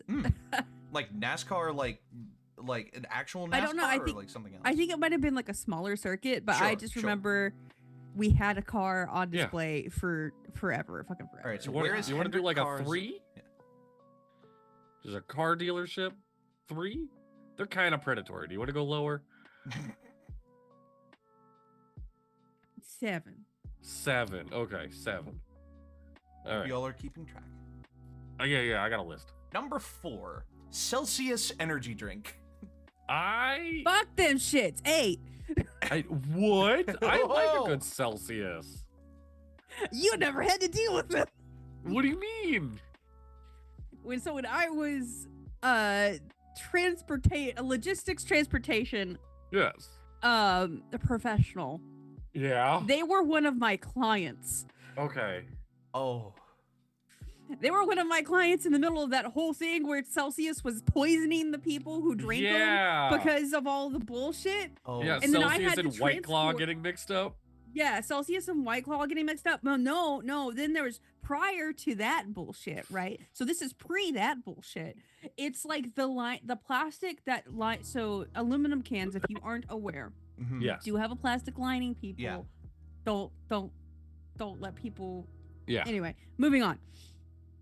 That lining that lines those cans was not the correct type of plastic lining those cans, so it was leaching toxins into the drink, Oh. poisoning people. Oh. Okay, so do you want them at 8 or 10? 8. 8? All right. Because I feel like there's something else that's worse that might pop up. I don't know. So All anyway, I had to deal with that of like dealing with moving recall and moving new product. Oh, and also in the winter in the Northeast, having to keep their product from exploding in transit. Yes. Okay. Okay. So that's 4 out of 10. Yes. Number 5, Napa Auto Parts. They're fine. I don't like mind them. Napa. They're great. That sounds like a good 3 to me. parts. Yeah, it's Yeah. a good 3. Yeah, It's like, Napa. Napa I'm know-how. not angry about that one. Yeah, Napa. Super helpful before. Am I able to? No, I'm not able to select multiple at a time. I just have to. Okay. Number 5. No, that was number 5. Number 6. Is that right? The almighty Travis has just fed me, Yes. so I'll be slightly less angry. Number 6. Saya Freight and Logistics. Fuck them, sorry.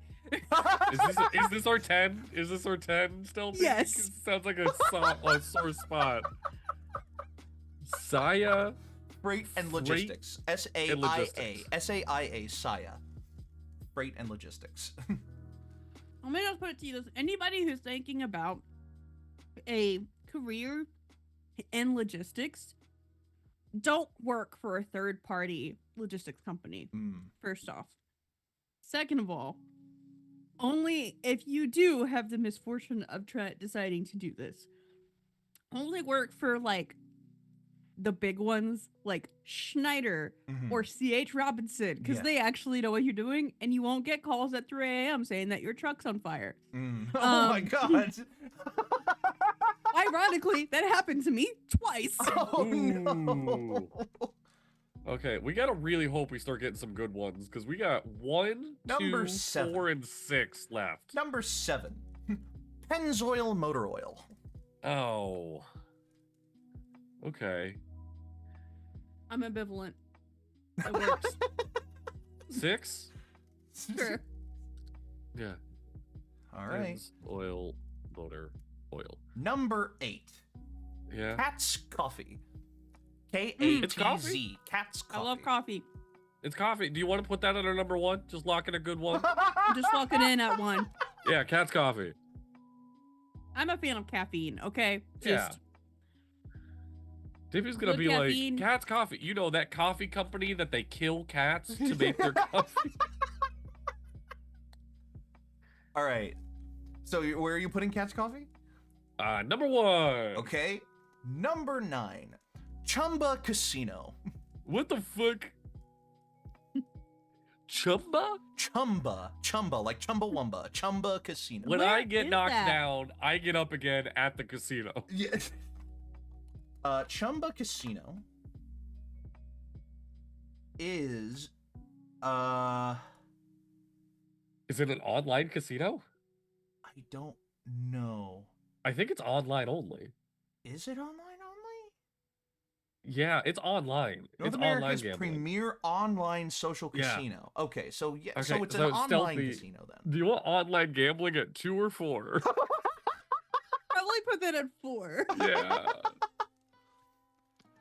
So at your number 2 slot, you have number 10 on our list. Yeah. Safety culture,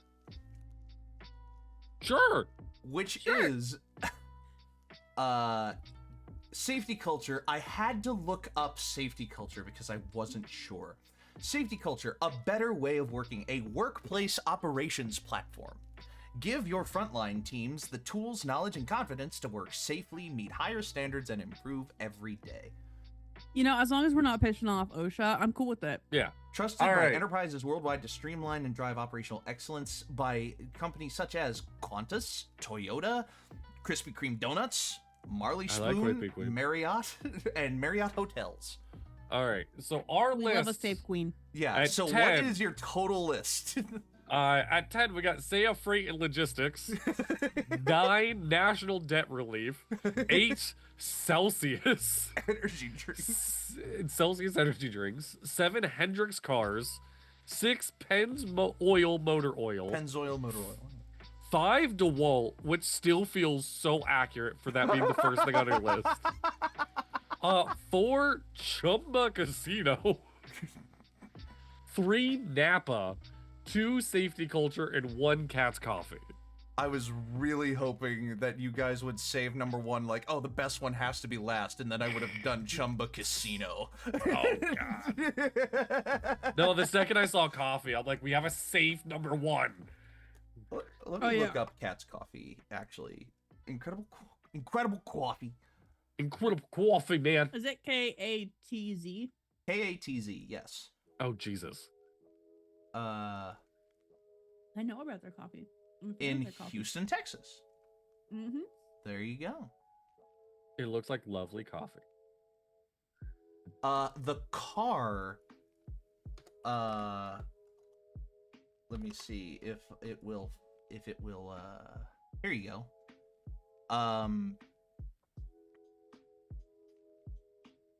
So this is an older sponsored car from Cat's Coffee that was on a car driven by Justin Haley last year.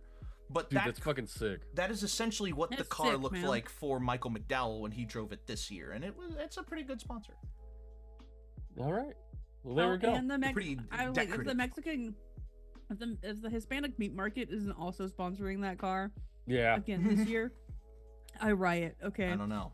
I have that's no like way to the tell you. most Houston thing that I could freaking think of. Other sponsors that were included in this race that are not like longtime sponsors that are partnered with the cars that they drive on included Rebel Root Beer Whiskey, Brez Tree, Trimble, Freeway insurance. Oh. Chili's. Ah. Dollar Tree. Oh, see, that would have been my 10. Ally Bank and Columbia Bank. Chili's, though. Who doesn't love a good 2 for $20? They were. This was specifically the Ride the Dente, the Al Dente, not Al Dente, but the Presidente margaritas. Ah. So there's It's a good your margarita. blind I'm date. just saying, the $6 monthly margaritas Not at bad. Chili's, they slap. Like the last Yeah. several ones. Oh gosh, like, we have to go to a break. When we come back, we will have our Media final Rex and recurring Life Advice. segments. Yeah, we'll have our final recurring segments, and we will send you off for the day. But for now, don't go anywhere. We'll be right back after this final break.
And welcome back. So, I'm Deadly. Is this the bit? Is this the bit for season 5? We just reintroduce ourselves after every break, and I'm Dippy. Oh. Welcome to Dapper Ds. We just run the intro back after every break. Fuck it. You know what? I love it. That's the season 5 bit. It's the re-intro era, everyone. We had the Uno era. That's actually something I wanted to talk about before we got out of here today. Oh, okay. All right. Was the eras of the Dapper Ds that we have gone through so far. So we started in our horny era. We only a little bit horny though. I think the defining trait of that early era was the different layout. It was the layout. Yeah. It was the layout of the nighttime, the night bike riders or whatever, and that's when Dono was running that stream, Yes. So I think that's our, weirdly enough, considering our logo, the first season was actually the moon era. Yeah. Because it was the nighttime, the night city era or whatever it was. All right. Then everything else is a blur to me. Then season 2 came around. We transferred over to YouTube for a short time. Oh, the YouTube era. Yeah, it was the YouTube era for a short time there. It was so bad. It was so cold. A little bit, yeah.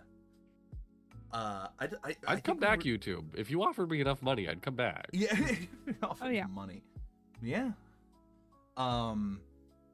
But that was also, when we transitioned over to, the lobby, the movie theater, the movie theater, the woodwork, the red border, we've had a red border ever since. But I think that era was defined by us going over to YouTube and swapping over to that. So that was the theater era, because we changed our theater of operations as well. Season 3 was a weird one.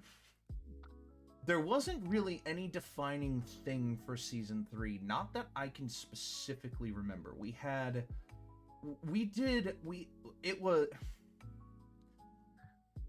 Dream Daddy and the Mega Dapper Draft of Things, and, a couple of Castle Crasher episodes, Everything Ever in Real Life. That was when you visited just when you were down to visit for that. The first visit, yeah.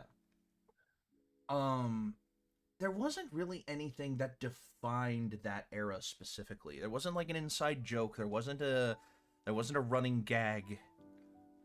So that's kind of just the unknown era. It's the gagless era. The gagless era. Yeah, just the filler. That's just the filler season. It's our filler episode. Yeah, it's our filler era. Our filler era. Season 4 was the Uno era. It's had to be. Yeah. It's the Uno era because we teased Uno every week. Every single fucking week.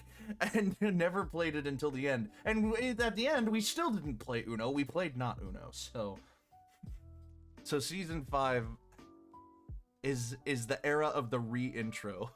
we go to break, we come back from break, and every time we come back from break, we reintroduce ourselves. Season 4 is the reoccurring show era. There's a lot of things that are part 2s and part 3s, and the Dapper Draft is 2 episodes.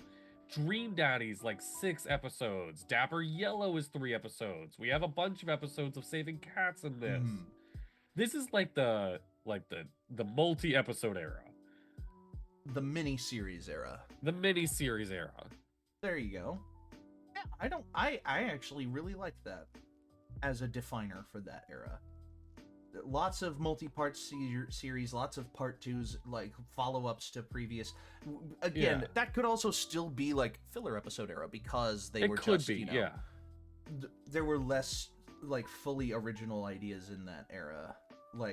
Fully original concepts rather. So we have I'm actually gonna re-up the titles of each of these as well as just the night city era, Then there was the theater slash YouTube era. And then insert a page break there. Oops, I guess not right there. There you go. Then we had the mini-series era, where we just had a bunch of recurring episodes and themes and series. Then we had the Uno era. That's kind of perfect. I love that. Oh. I'm trying to find my first piece of life advice on the Dapper Ds.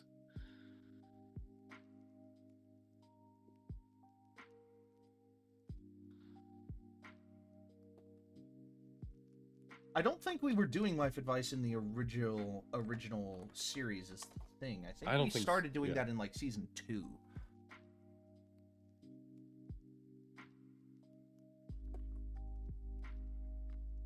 There we go. Nope. Dapper D's Dapper Discussion number 2 has life advice. Does it really? It like does. The original one. Yes, because number 1 is not anywhere to be seen. Yeah. Ever again. I know. It's weird because the very first episodes of the Dapper Ds, of both the Dapper Discussion and just Dapper Ds as a show, were lost. They are lost media. They will never ever be found again. Because the first episode of Dapper Ds was Dono playing Enter the Gungeon. Yes. Which, that was alright, but we were kind of just getting our footing. Yeah. And I'm glad that the actual first episode was Smash or Pass Pokemon, because that's iconic. Like... Oh, yeah. Yeah. Oh, and there's a new Pokemon game coming out. Oh, God. At some point. Oh, God. Oh, we already... Like, oh, God, no. We have to do no, more. Please, God, dear, no. I will say, Pombon looks so fucking cute, though. As long as he stays on 4 legs, I'm alright. I don't understand the hate, because I fucking love Incineroar, okay? Oh my god. What? Dippy. What? My first life advice on the Dapper Ds. Yes. I'm not kidding. The sensation of urinating might be the only motivation you need to get up and do the dishes. No, it's not. It is. That's not... All those years ago. You knew. I did not realize how long ago I've seen that therapist. Oh my god. I love the immediate looks back. Holy shit.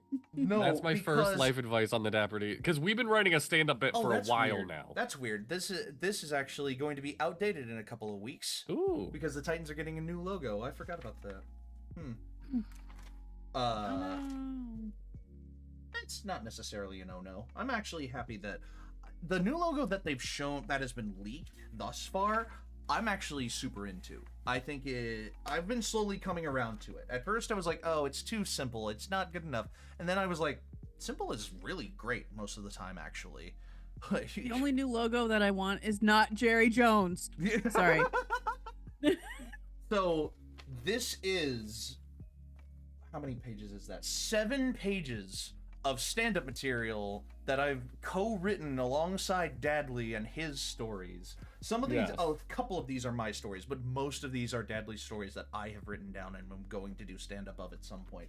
And the first one that was written down was, my therapist told me to motivate myself by doing a chore before I'm allowed to urinate. She literally said, urinate as a reward.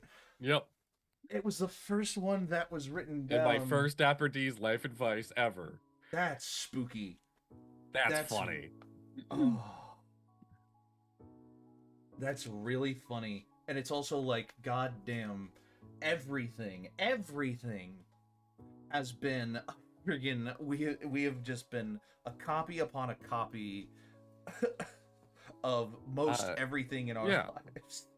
Going right along to my life advice. There's no such thing as a hat on a hat. It's just two hats. Be happy about it.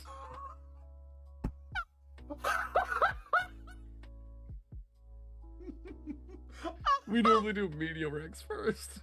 No, you started it now, bud. There's no stopping this trade. Oh my god, it's not a hat on a hat, it's two hats. Be happy about it. Oh my god. Wow, that's fucking hilarious. My life advice. Oh my god. If you have the opportunity to cancel a chiropractor's appointment to earn guaranteed money, to earn $100 of guaranteed corporate work, maybe reschedule your chiropractor's appointment and take the money in our day and age.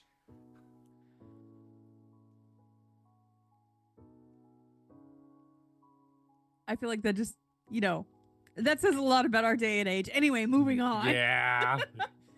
Because I'll be honest, it did not feel like $60 worth of chiropractic that was done to me. It didn't.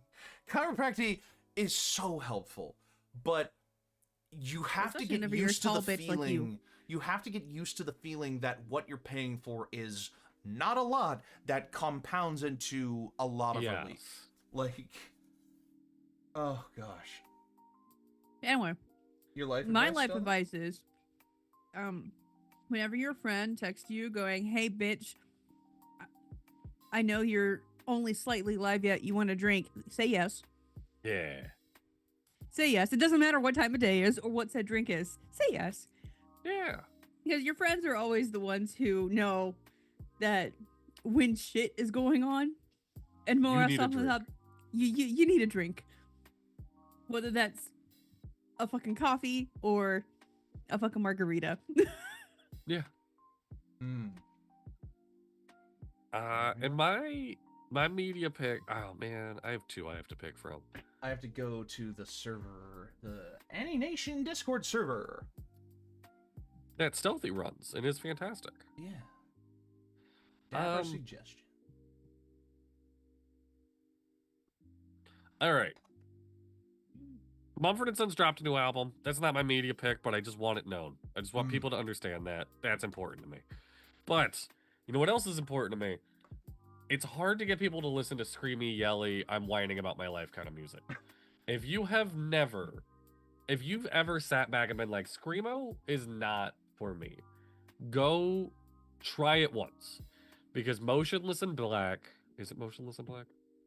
Motionless in White? Stealthy, help me out here. You know this band too, right? Motionless in White. Yeah, Motionless in White. Yeah. Has dropped a new song called Afraid of the Dark. It's phenomenal. It's screamy. It's gonna be in your face. If you can move past it, if you've always been like, metal's not for me, it's scary, this is the song for you. The lyrics are so beautifully written. They are, if you just give it the chance. If you let them sink in, these are some of the best lyrics I have heard in music in a very long time now. Go check out their new single. Hey, Dadley, I just have one question for you. Yeah, How am I gonna let us sink in if it's an appliance that doesn't have legs? I have a follow-up question for you. Can you fucking not?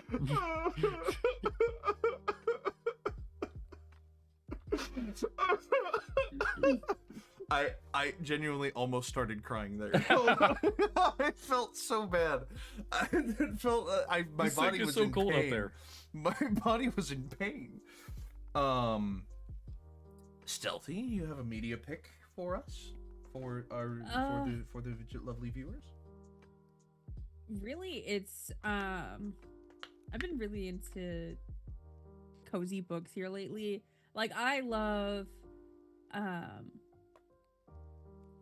all of the super sci-fi thrillers or the epic high fantasy or all those kinds of books.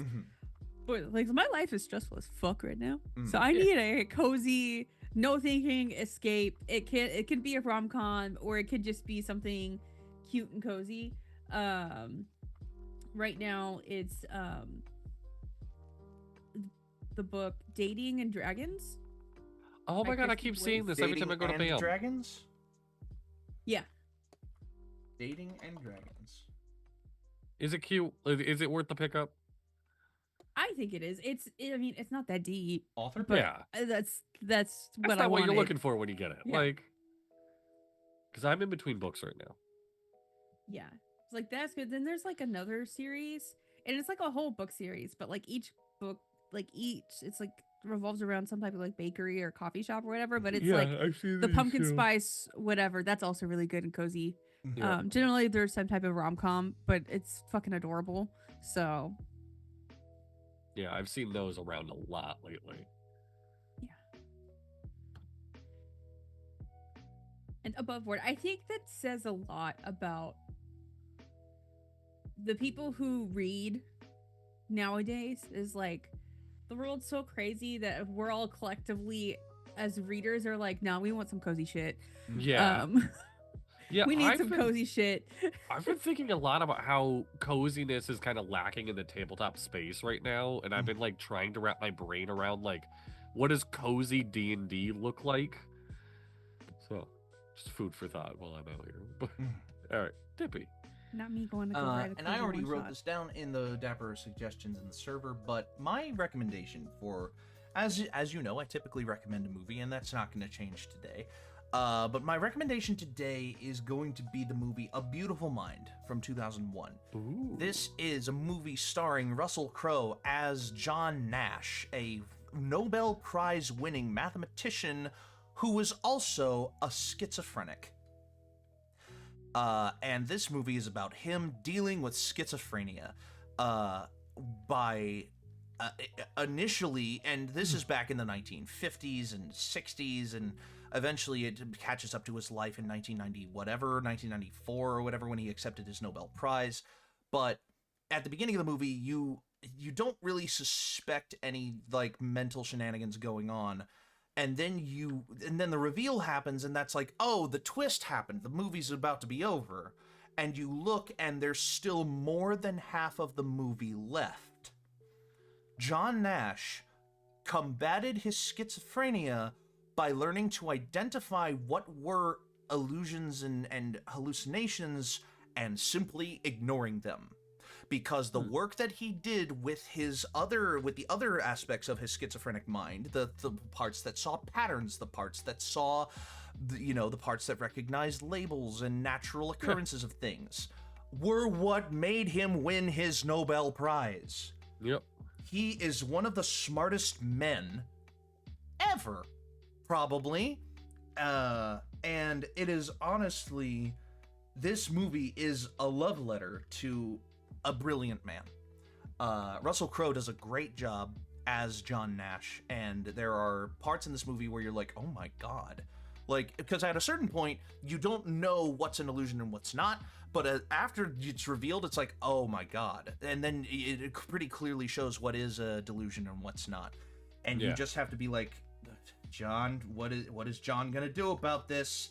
And it's honestly phenomenal. I cannot recommend A Beautiful Mind enough. It deserved its Oscar win for Best Picture 2001. Damn. Which was, of course, the 2002 ceremony, but... Yeah. Fun fact, that's actually also why Super Bowls use Roman numerals, because they didn't want people to get confused that the Super Bowl of a certain NFL season took place in the calendar year after a majority of the NFL season ran. So... That's fair. Yeah. Valid. But yeah, that's my recommendation. I think we're out of here. I think so. Upcoming schedule. Straw and Coffee is going to come back to 10. Next Straw Tuesday. and Coffee will be on the 10th. We might have Crossroads on Thursday. On this Thursday. This Thursday. Possibly. I have no objection, but we never know with these things. Yeah. Inquisition Friday, I will not be around. You will not be around. I will not be around. Every March I do my big cookout. Oh, fun. Yes, that's this weekend for me.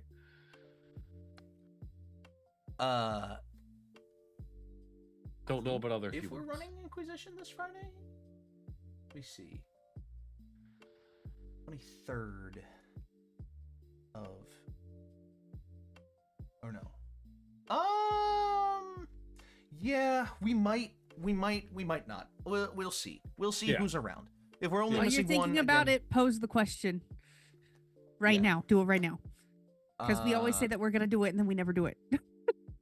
All right. I'm actually gonna pose. I'm actually gonna pose that we do not this Friday, but next Friday, because if Dadley's not gonna be around for about the 13th, there we go. All right. So, and then next Monday, tune in for another episode of the Dapper Ds. Welcome to season 5. Thank you so much for watching. No, Dadley, the meme is dead. No. What? Dadley, but I didn't get to play. You'll find a time to play, Dadley. It's okay. Yeah. We'll find another. We'll do an episode. We'll do an episode this season with you where we play categories. I actually love categories. I do. I really do. I've been Dadley. Is it me? Yes. It's you. Yeah, I'm dangerously stealthy. And until next time, your adventure matters. Stay dapper. And roll your initiative. Bye-bye. Bye. Bye. Bye.